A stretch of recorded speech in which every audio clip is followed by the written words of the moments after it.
السلام علیکم۔ صحیح بخاری حدیث نمبر 21۔ آپ صلی اللہ علیہ وآلہ وسلم نے فرمایا، جس شخص میں یہ 3 باتیں ہوں گی وہ ایمان کا مزہ پا لے گا۔ ایک یہ کہ وہ شخص جسے اللہ اور اس کا رسول اس کے ماسوا سے زیادہ عزیز ہو، اور دوسرے یہ کہ جو کسی بندے سے محض اللہ کے لیے محبت کرے، اور تیسری بات یہ کسی سے اللہ نے کفر سے نجات دی ہو، پھر دوبارہ کفر اختیار کرنے کو وہ ایسا برا سمجھے جیسا آگ میں گر جانے کو برا جانتا ہے۔ صحیح بخاری حدیث نمبر 22۔ آپ صلی اللہ علیہ وآلہ وسلم نے فرمایا، جب جنتی جنت میں اور دوزخی دوزخ میں داخل ہو جائیں گے، اللہ پاک فرمائے گا، جس کے دل میں رائی کے دانے کے برابر بھی ایمان ہو، اس کو بھی دوزخ سے نکال لو۔ تب ایسے لوگ دوزخ سے نکال لیے جائیں گے اور وہ جل کر کوئلے کی طرح سیاہ ہو چکے ہوں گے، پھر زندگی کی نہر میں یا بارش کے پانی میں ڈالے جائیں گے۔ اس وقت وہ دانے کی طرح اگ آئیں گے، جس طرح ندی کے کنارے دانے اگاتے ہیں۔ کیا تم نے نہیں دیکھا کہ دانہ زرتی مائل پیچ در پیچ نکلتا ہے؟ صحیح بخاری حدیث نمبر 23۔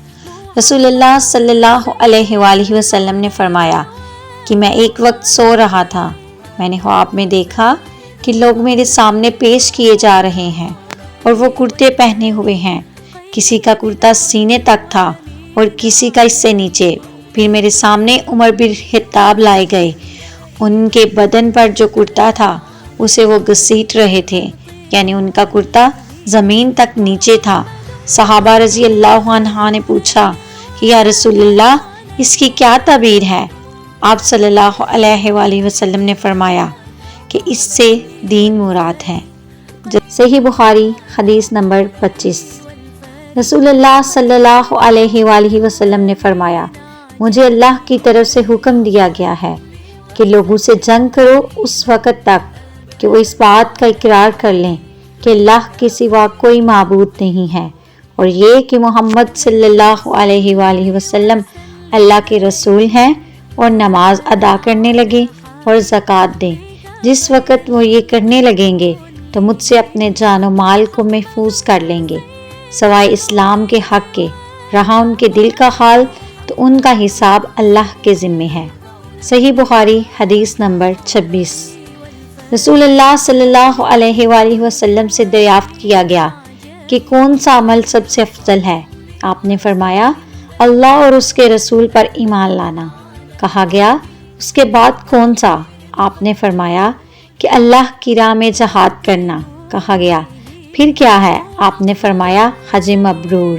صحیح بخاری حدیث نمبر 27۔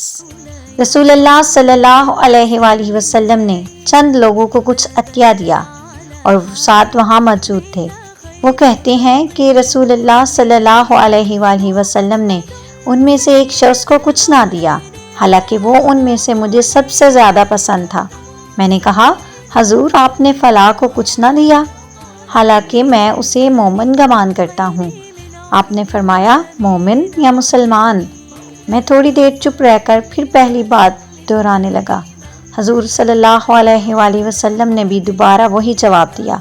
پھر آپ صلی اللہ علیہ وسلم نے فرمایا کہ اسعد، باوجود یہ کہ ایک شخص مجھے زیادہ عزیز ہے، پھر بھی میں اسے نظر انداز کر کے کسی اور دوسرے کو اس خوف کی وجہ سے یہ مال دے دیتا ہوں کہ وہ اپنی کمزوری کی وجہ سے اسلام سے پھر جائے اور اللہ اسے آگ میں اوندا ڈال دے۔